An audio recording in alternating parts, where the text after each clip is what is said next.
Good day, I'm Stephen McHugh, and this is your JIS news for Wednesday, August 23. The design for the government's proposed communication network, GovNet, has been completed. GovNet will be a secure, wide-area network communication infrastructure that will connect government ministries, agencies, and departments to facilitate shared services. At a recent presentation ceremony, Technology Minister Dr. Andrew Wheatley said the completed design would provide the blueprint for the project's implementation. We are at a point where we are ready and in fact will start the rollout of GovNet. It's indeed a significant footprint now as it relates to building out a truly digital society and a digital government. In the meantime, Minister Wheatley says the implementation of the high-speed broadband infrastructure component of GovNet will improve efficiency across government offices island-wide. By putting in place this seamless connectivity, this infrastructure will allow government to even relate better with itself, and as such, be better positioned to relate to our citizens. And I must say that I envision a situation where, through the implementation of GovNet, the government will realize a truly joined-up way of doing business.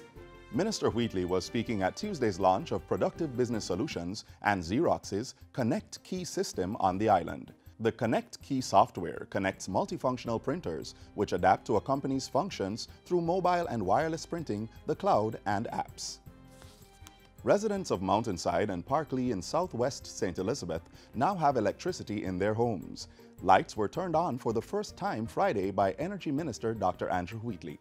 He used the occasion to encourage residents to practice energy conservation and pay their light bills. Energy efficiency and conservation is key. So it is not free light. It comes with responsibility. And just as much as your house is wired and you get electricity, if you don't pay your bill, JPS won't come and cut it off. The initiative is a project of National Energy Solutions Limited. Minister Wheatley promised to open a community access point in the community in short order. We want to create opportunities for young people in particular. Young people to gain the necessary skills, such as skills in animation, skills in app development, and I'm sure even in the farming communities within this area that you will be able to use technology to not only know when to plant your crops, but also to market your produce as well. The criminal records of 570 Jamaicans have been expunged since the start of 2017. Of that number, 245 records were erased between April and June of this year. The Ministry of Justice says the Criminal Records Rehabilitation of Offenders Act 1988 has been a game changer for persons who have committed minor offenses and have since transformed their lives. Under the Act, certain minor offenses such as simple larceny, malicious destruction of property, possession or dealing in ganja, bribery, and forging of documents can be cleared from a person's record after a specified period of rehabilitation. The expungement may increase an individual's quality of life by expanding employment opportunities and the ability to travel. To have a record expunged, interested persons must make an application in writing. Application forms can be downloaded from the Ministry of Justice's website or collected at its customer service section. As part of its efforts to reduce the backlog in courts, the Ministry of Justice has sensitized 2,620 persons from April to June 2017 under the Restorative Justice Program. The program focuses on involving members of the community in the resolving of minor disputes before they escalate into the court system.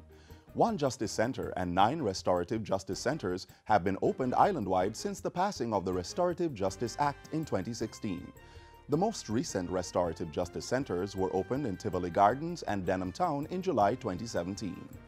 And finally, government is committed to maintaining the atmosphere and ecosystem that will welcome investments on the island.